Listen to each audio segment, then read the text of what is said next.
नमस्कार सांग मैंने गुड मॉर्निंग। तो देखो मुझे गाधेकी पलि आसली जेहेतु मुंडा सफा करनी तो आज भाविली मुंडा टे धोईदेवा।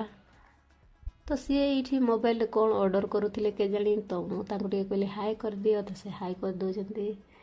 तापर आम घर बाहर की पलि आसी जेहेतु आज शनिवार मिकु सका अल्प किसी बनई से खाई पलैला।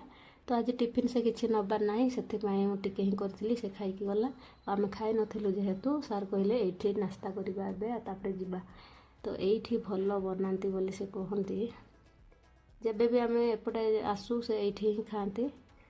तो ये से धोई होती देखिपे तापर जाकि से ऑर्डर दौरान मो पाई इडली आउ कौन पलो राइस ना कौन ऑर्डर देले। ऑर्डर दे सारापर देखो आनी आसिले तापर ये मोर इडली मु खाऊँगी।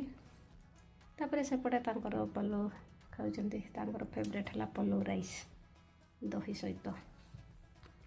तापर खाई सारापर आम बाहरी जाइलु जो कम जाए से जगह को।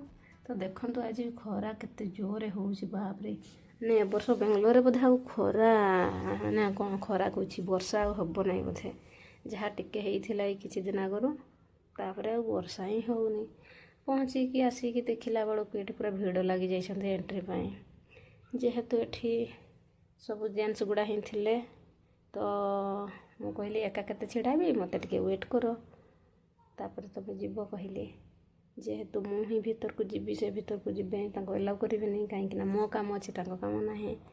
तो मत भीतर को जीवार अच्छे तो मत किसी समय वेट कले तापर मु कहली हो एबे जाओ कहीकि तो हेलमेट थी मत देदेले।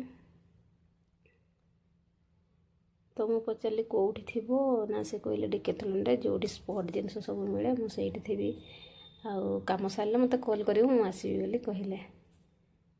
तो ये बाय बाय करदी पलैली मोर काम को। तापर काम सारिकी फेरला बेलू जेहेतु माने खाली नास्ता करूँ खाई नथिलु तो भोक लगुला से कहले ना मु बिरयानी खाइबी। तो हो मु कहली हो ठीक अच्छे खाओ तार मु तो मसला जिनस एत खाऊनी से मु दही पानीपुरी मगई मोर दही पानीपुरी मु खाइली से तापर गोटे